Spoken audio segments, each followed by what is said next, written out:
Nananatili sa ospital si Iloilo City Mayoral candidate Romel Imyon matapos arestuhin kahapon sa kasong tax evasion. Nagkatensyon pa sa kampanya ng una dahil sa mismong caucus pa nila inihain ang kanyang arrest warrant. Ang mainit na balita ahatid ni Julius Belacaol ng GMA Iloilo.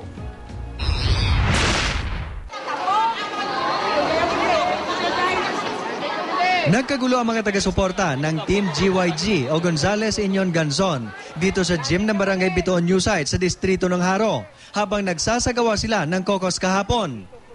Dumating kasi si Superintendent Benjamin Elenzano mula sa intelligence group ng Camp Crame.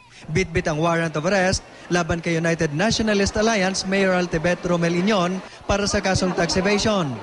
Pirmado ang warrant ni Presiding Justice Roman Del Rosario ng First Division ng Court of Tax Appeals. Nahirapan naman ang mga pulis sa pagdakip kay Inyon dahil pinalibutan siya ng kanyang mga taga-suporta. Hindi inaasahan ni Inyon na sa gabing iyon mismo at kung kailan holiday pa, isisilbi sa kanya ang warrant of arrest kaya paniwala nila. Politika ang sa likod ng pagpapadakip sa kanya. I'm not a hardened criminal.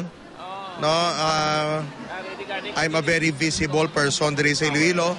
Why mo ko panago? Tingabi kung warrant man lang ninga tag 20 mil man lang ang bail, nga hindi kini kahulat buwas. Pero giit na Elenzano, ipapatupad lamang nila ang utos ng korte. Bailable naman kaya karapatan niya magpiyansa. Nang dahil sa tensyon, sumama ang pakiramdam ni Inyon, kaya dinala muna siya sa ospital kung saan siya nagpalipas ng gabi. Ngayong araw, inaasang maglalagak ng piyansa si Inyon. Julius Belacaol, GMA News.